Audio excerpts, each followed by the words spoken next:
Hello and welcome to the Tarka Zone. Thank you for joining me. Today we're going to be showcasing again this game, Riven World: The First Era.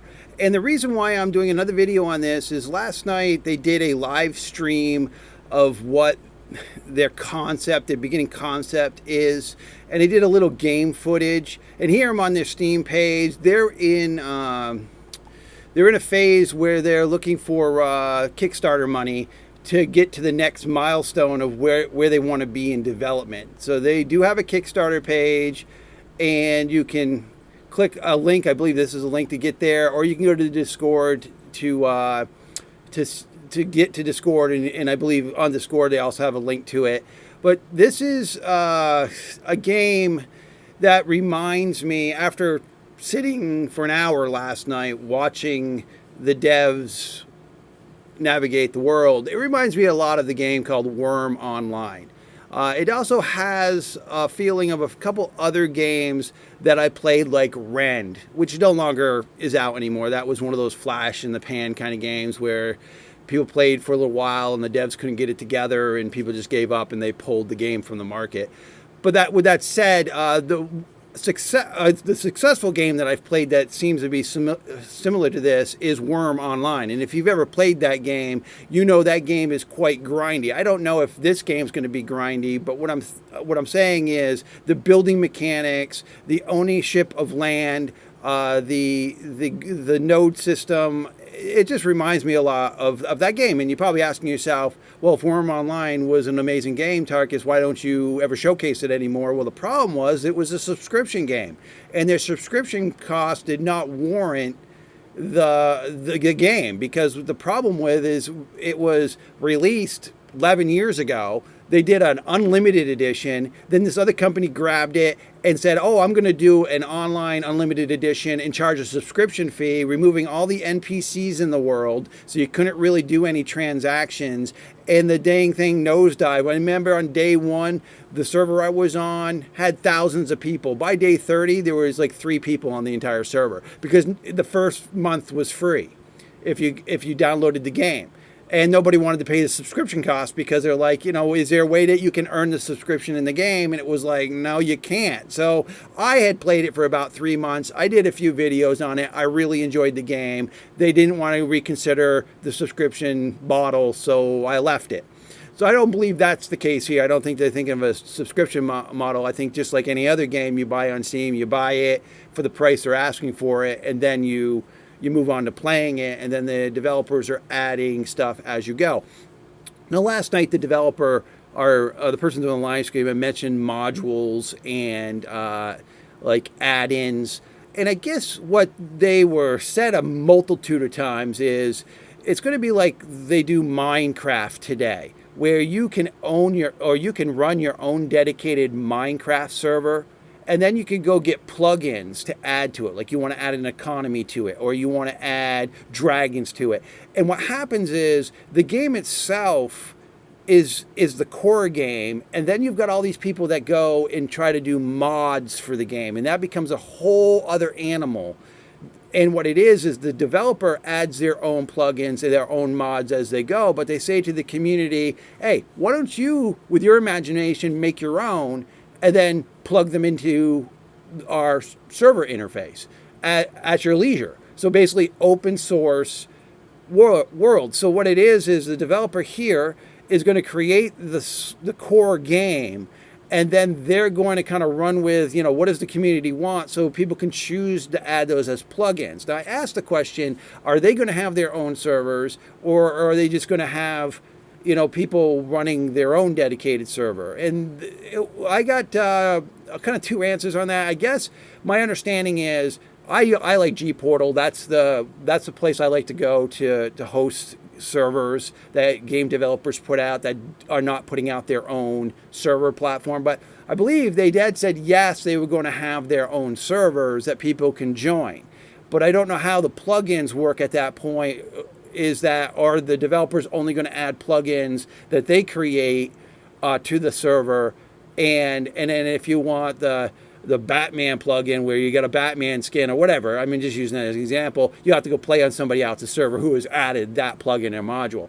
But it seems very promising, because what you've done here, it's kind of ingenious. You're building a core game, and the playing of the game is the enjoyable part, but making mods for it is what gives it the longevity. Like even Skyrim, look at that game. That was a beautiful, well-executed game, and people started modding it, and it was like, okay, well, great. I mean, and then it just added more content, as long as the developer doesn't mind that happening with their product. And in this case, it seemed very clear last night when I was talking, is they're basically generating a little BB game, you know, and then they're going to have modders feed it, plugins feed it, so that people can have whatever they want as a grown-up game to whatever their liking is, whatever server they decide to play on. I guess that's the best analogy I could make on it. And I think they've got huge ambitions here, because I talked to them in chat, asked questions. I'm going to bring up that feed. Let me see if I can get it here. Yeah, here we go. I'm just going to shift that over here. I'll go maximize the screen here. Okay, so this was the feed from last night. I've got the sound off. Whoop. Was that, did I just forward through that? Did I do a blunder and go to their last video? I did. Look at this. This is the video I want. Look at that. Okay. I don't know why I hit that next video button. So the first 10 minutes, I think, was just us waiting for them to connect. So here they are. It is dark now. The person doing this last night was kind of running it on a potato computer. Really, if I have any criticism at all about the live stream, wasn't the fact that they weren't knowledgeable in answering a question. The fact is they're doing the live stream on computers that are not well performing for this game. So there was many times in this footage that the game froze, and I understand the person running it didn't have the necessary computer to run it to its full potential. But if you're going to do a live stream, you might want to consider that, because somebody might come halfway through your video, see that and they're like, oh my God, the developer created a game they can't even play. I mean, because that's what sometimes happens, is they'll catch your stream as you're glitching and you're frozen, and they're like, oh my goodness, so the developer can't even play their own game, but yet they're live streaming it. And if you had stayed from the beginning, you would understand that the person's trying to do it from the comfortability of his home. So his beefy computer is at his office. He went home to enjoy himself at his home environment, and then did the stream from his home computer, which happened to be a potato computer, because it is very evident that there was some issues going on here last night, where they're just rendering and the stoppage and it was almost comical at one point. But I wasn't really there, because they don't really have a lot going on in the game right now. They've done the trees. I see that. That's not a problem. A lot of the video was him just running up and down a road. He did show us some catacombs that they had built, showed us some dynamics of where you could place things. Everything's open, sandbox, so you're not limited. Like if I wanted to, I guess, build a toll bridge on this bridge, I could do that. I'm not limited to where. So if I wanted to, role play this and put a toll bridge, build a building, and then, and it's like, okay, I now own this bridge, and if you want to get across it, you better give me some toll money. I mean, you could role play it a little bit, but it looked like you could really do whatever you kind of want to do when it comes to the building aspects, building items in this game. Now, that was what they were really kind of doing last night, was showing some building mechanics, and I'm just going to get into there because I wanted to say a couple things that I felt, and I know this is early, again, a lot of running up and down the road here.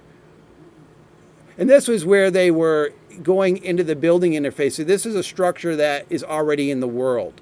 So what they said was like, look, I can take this building module into my inventory and I can start building in this already constructed world-generated building. And he was showing the example that I could take possession of this building by just building this wall and putting a door on it. Now, there was no doors in the game, So this is just really infant stage of their modeling.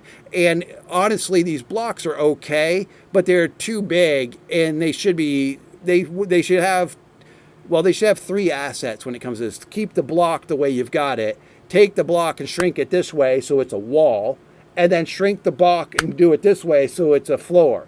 So you're this block. I know you see this block stuff in Minecraft. That's how they kind of do it, but they're kind of smaller blocks. But here they kind of, if they want to think about realistic walls, then they're going to need to shrink this asset and shrink this asset so that it looks like a floor or and obviously they'll need to add stairs. Anybody can build anything with blocks. For God's sakes, we've been giving them to our kids forever. That's their development. They take blocks and they build them, okay? But I'm an adult now, and I don't really need to play with blocks in a game. I kind of need to play with a little bit more aesthetic pleasing items. But again, this is early access. So they're just showing you in this stream that this is their concept, this is their world, and it does look very, very nice. It looks very detailed.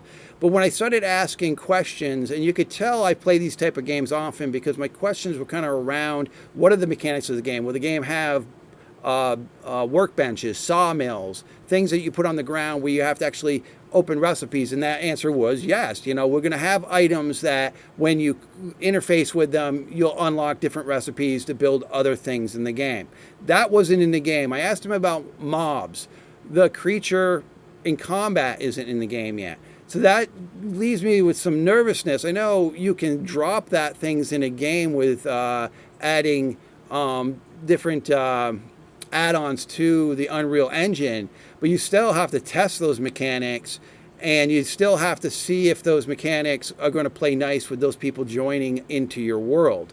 So when I was kind of discouraged the fact they didn't really have any critters running around, so it reminds me of like a dead terraformed world. And again, this is early beginning access, and I think what they're doing is they're going to highly rely on some of the Kickstarter money to make them. You see those red dots in the sky there? See him? He brought the interface up, but there's these. I didn't mention it to them yesterday, but I was like, yeah, you got these red dots in your sky, and I think that's just a rendering glitch that either was happening on this person's computer or they didn't extend some of the module higher in that location. But okay, we'll get past that. So a lot of running around in this stream. Now I asked them, can you build in the water? Yes. So you can go out to the water and build. So if you wanted to build a fort out into the water so that you're pretending you're building on an island, you can do that. Didn't seem to be a problem. Obviously, they've got swimming, or they're going to have swimming, because when you brought the interface up, you saw an oxygen count on the bar, so you'll be able to hold your breath for obviously probably swimming.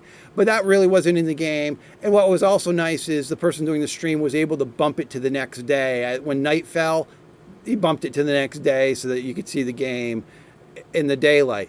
Now, let me just forward a little bit more here.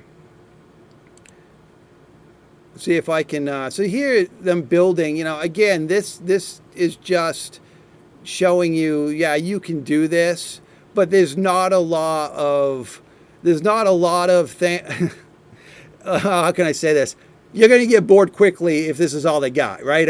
Come on. And I didn't really ask about a support structure in this game, and I'm assuming it doesn't have one, because some of these buildings in their videos seem to be massive. And what I mean by a support structure is, do you need to put beams so that you can build onto the next level, and do you have to do some engineering work so you can get a third level out of it, and more detailed engineering beam construction before you get a fourth level out of it? That's a lot of games. Survival games have a support structure like that, and the modules or the assets turn a color from green to red as it's not as supported, and that's when you stick a support beam in, and then it changes that block from a red tint to a green or a yellow tint, meaning that you've supported it. Doesn't look like that's the case here. It seems like this is like free build without a support system. You basically whatever your imagination will allow you to make. But you will have to go in, harvest the materials to do it. Here they got free build on, admin mode on, is what he told me, so that they could just plop whatever they wanted to show you what was going on in their stream. And I mean, they only had this one block access, so they're really, I guess the thing I want to really emphasize is they're really early on this. And I know, I think 4 or 5 months from now, they're supposed to be releasing it early access on Steam. So I'm hoping that this is just them, the stuff they were able to take home and show us, whereas they're a little further along in the game at the corporate end of things, so that the next stream that they've got, they can show us some combat. They can show us how that works in the game. Because in these type of games, you know, that's what's going to make you or break you. I mean, if this is just a building block game, go play Hello Kitty Action Adventure all day. I mean, really, I mean, that's what you would need to do. Because, I mean, that's where we're, you know, if it's a building block game, that's the kind of game you go to play. This is supposed to be a... They mentioned a couple things where they were comparing it to a game, and they were explaining it to me, and I'm like, yeah, I mean, if this is what that game's going to be like, then yeah, this is going to be a great game. So, for example, they were saying that you're going to be able to build, own territory, raid people, thinking about adding siege items, and then the monsters in the world, and adding the nodes for the resources that you need. And you know, and then having all the ability to mod it and do plugins for it. So that's you know, that was, you know, I think they got a promising game here. It's just that this stream last night is only showing you the building aspects of the game, and we're able to answer some of the questions that I have. They are going to add mounts because obviously the world is huge, right? I mean, so they're going to add mounts. And I asked about a taming system and a breeding system. They confirmed that would be probably the way to go, is have a breeding and taming system, so that if somebody doesn't want to have to go get their own mount, somebody else could do it for them. They talked about adding economy stuff and NPCs. I asked them about NPCs that could guard your property while you're away. They said they would look into it. I said, you know, because with Worm Online, you could hire guards that protected your property from not only people, but for against monsters that would wander onto your property. So there was goblins in that game occasionally that would come and wander on my property, and I would pay a guard a monthly stipend. It was an NPC, so I think it was like 100 gold. So I give him 100 gold, and he protects my property for 30 days. And then he'll attack or defend or kill anything that comes on my property that I've told him to kill. And he's not hostile to, that guard wasn't hostile to players unless players attacked him. But those guards had their own leveling system. So for the 100 gold that I was spending, he was the best knight I could buy, and he would one-shot any player. I mean, you would know when you wanted someone's property and you wanted to screw around with them, you'd look at their guard and you'd be like, no, I can't beat that guy. That guard's a god. You know, one shot, I'd be dead. So, you know, even if you showed up with 50 guys, you still couldn't defeat that one guard. And that was because that was how that game allowed people to protect their property, is if they wanted to grind the in-game gold to pay an Uber NPC to protect the land while you were AFK. That was how that game kind of worked. So I asked them about that, and they're like, yeah, I mean, that sounds like a thing that they could do. Right now, their tree mechanics are not there. He explained to me that they're going to work on that, where the tree will fall down, and then I guess you can hit it a couple more times after it's fallen down to get other items. Either way they do it, I don't care if they're doing it the way they're doing it now, where the tree disappears and a spawned item shows up, and that spawned item is the wood or the logs. You pick it up, and then you just wait for the tree to respawn again.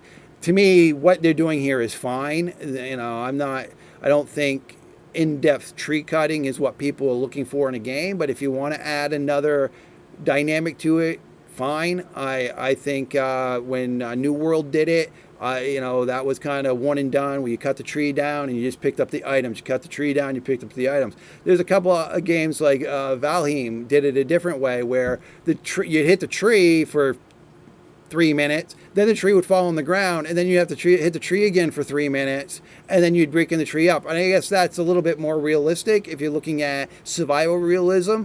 But with all the ambitious things that they mentioned to me in the stream last night, I'm hoping that they can get the fighting done, get the creatures on the map, and really show us some of the fighting that the game has to offer and what the weapons do. I mean, is it just going to be you grab a weapon, it's hack slash, no special moves? It's just, will you have a block? I asked about shields. They said, yeah, shields make sense. We'll add those to the game. So would the right mouse button be the shield, or how is that going to work? And the left is your attack, or vice versa. I mean, oh, this person, I think he's taking damage from hunger, I think that's what it was, is he was hungry or thirsty. So he hadn't they don't have even the thirst items in the game.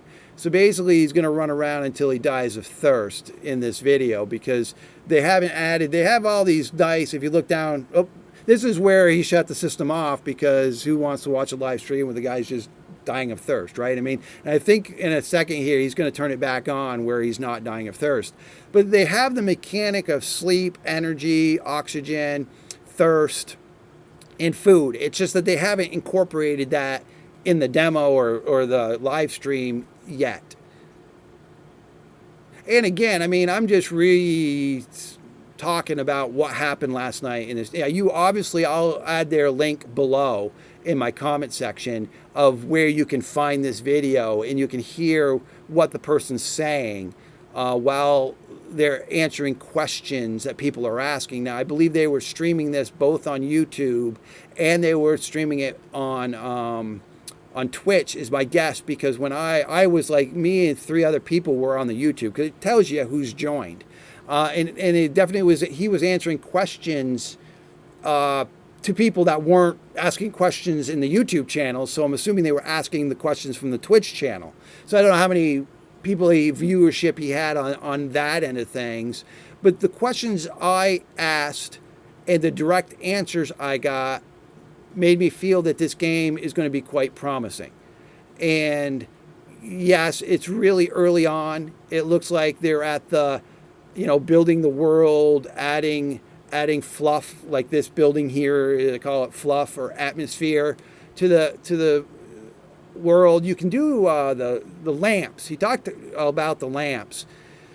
And I love, everybody knows that when I play these games, I love any type of lamp, any type of torch, any type of wall fixture that lights something up. I like to do a lot of amazing things with those things, like build lighthouses. In one game, I built an amazing lighthouse, and I put a bunch of torches at the top of it.